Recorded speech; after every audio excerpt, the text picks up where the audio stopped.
존경하는 대전과 세종, 충남과 충북의 시민 여러분, 그리고 당원 여러분, 이준석입니다.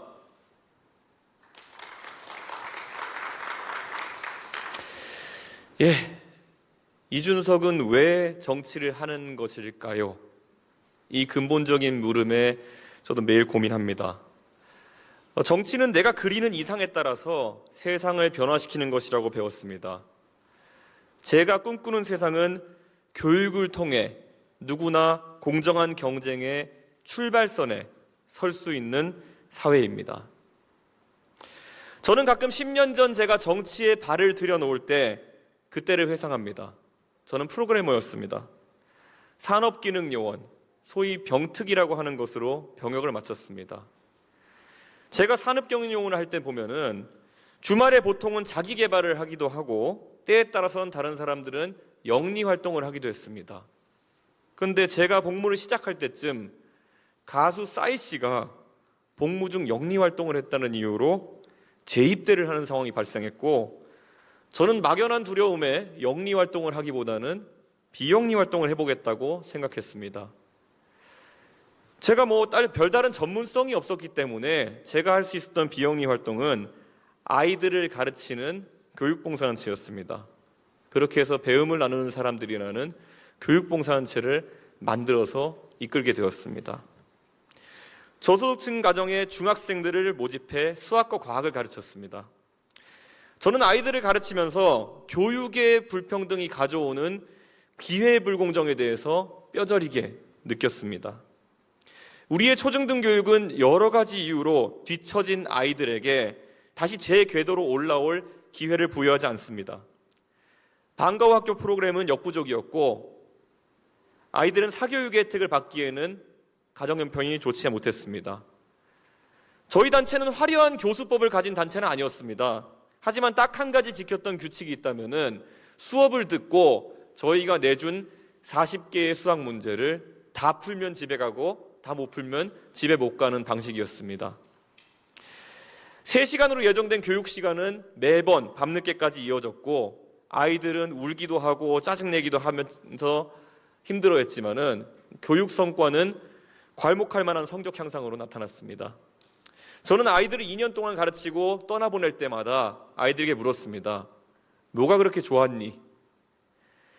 아이들은 이렇게 답했습니다. 저한테 공부해야 한다는 이야기를 해준 사람들은 선생님들밖에 없었어요. 다른 곳에서는 너는 이거 안 해도 돼, 안 풀어도 돼 라고 하면서 항상 문제를 빼줬다고 합니다. 우리는 배려를 가장한 격리와 배제가 젊은 세대에게, 아이들에게 얼마나 무서운 것인지를 알아야 합니다. 학생들에 대한 기대치를 낮추면서 선심을 쓰는 척하는 것은 위선입니다.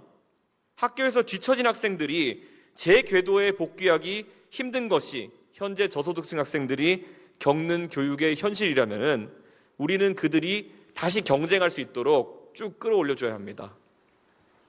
아이들이 공부에 자신감을 얻게 되자 공부 외에도 저와 선생님들 신뢰하고 더 많은 고민을 털어놓았습니다.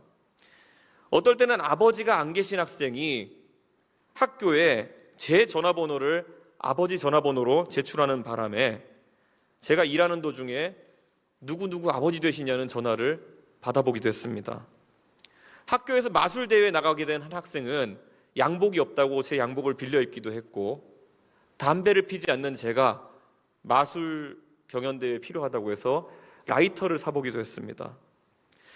학생들이 물고 태어난 수저의 색깔 때문에 꿈을 지워나가야 하는 사회는 공정하지 못한 사회입니다. 경쟁의 출발선에 서기 전까지 아이들이 부족함을 느끼는 일이 없도록 공교육을 강화하는 것이 우리의 책무입니다. 국민의힘은 앞으로 경쟁을 통한 공정성의 확보에 더불어서 최대한 많은 사람이 그 경쟁의 출발선에 설 수 있도록 약자와의 동행도 설계해야 합니다. 출발선에 설 때까지 어느 누구도 도태지지 않도록 국가는 교육에 대한 투자를 강화해야 합니다. 여기까지가 제가 저를 영입한 분과 2시간 넘게 배움을 나누는 사람들 마포교육장에서 나눴던 교육에 대한 고민입니다. 10년이 지난 지금도 제가 정치를 하는 목적은 그것입니다.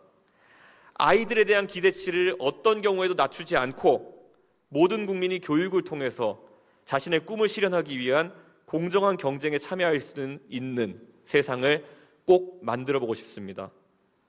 어떤 선동가가 교육의 기회를 잃어가는 아이들을 내버려 두고 나중에 그들이 뒤처졌다는 이유로 10만 원을 주는 방식으로 그것이 복지라고 그런 식으로 해결하자고 한다면은 저는 완강하게 거부하겠습니다. 그 10배의 비용을 들여서라도 그런 일이 발생하기 전에 우리 학생들을 다시 공정한 경쟁의 장으로 끌어올리는 것이 제가 생각하는 옳은 방식이고 해법입니다. 문재인 정부는 학생들의 위화감을 없앤다면서 전국 단위의 일제고사를 폐지하여 학교 간, 학생 간 기초교육의 현황을 파악하지 못하게 했습니다. 이제 우리는 어떤 학생이 우리의 도움이 필요한지 국가에서 체계적으로 파악하기도 어렵게 되었습니다. 반면 세계 각국은 공교육의 질을 높이기 위한 새로운 정책들을 도입합니다.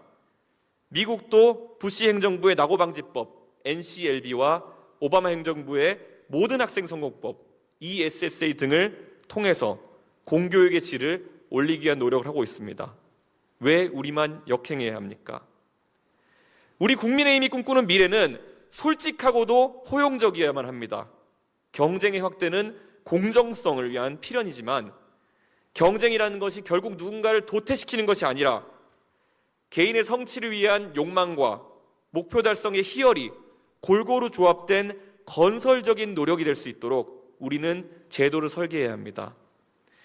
내일을 준비하는 대한민국이 단 하나의 어린 학생도 낙오시키지 않도록 한국형 낙오방지법과 공교육 강화에 대한 해법을 우리 당이 앞장서서 만들어내겠습니다. 교육과 미래를 생각하신다면 저에게 소중한 한 표를 부탁드리겠습니다. 감사합니다.